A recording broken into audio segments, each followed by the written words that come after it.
Israel మధ్య నెలకొన్న యుద్ధ వాతావరణం ప్రపంచ వ్యాప్తంగా ఆందోళన కలిగిస్తున్న నేపథ్యంలో మన రాష్ట్రంలో మాత్రం సోషల్ మీడియాలో వ్యాపించిన అవాస్తవాల కారణంగా ప్రజలు స్వయంగా కష్టాలను కొని తెచ్చుకుంటున్న పరిస్థితి కనిపించింది.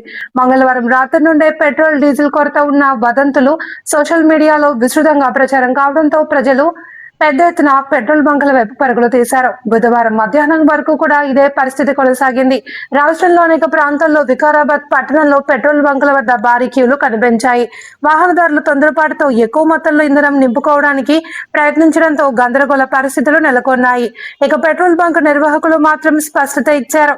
సరిపడా స్టాక్ ఉంది, ఎలాంటి కొరత లేదని తెలిపారు. రాత్రికే కొత్త స్టాక్ కూడా చేరింది అని, ప్రజలు అనవసరంగా ఆందోళన చెందాల్సిన అవసరం లేదని పేర్కొన్నారు.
Sriram oil service MRP petrol pump owner గా నాకు ఒక చిన్న రిక్వెస్ట్.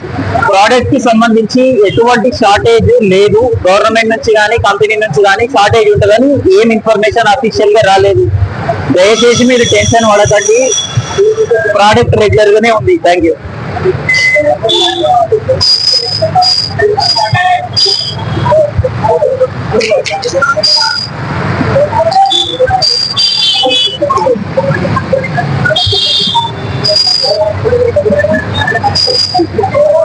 Thank you.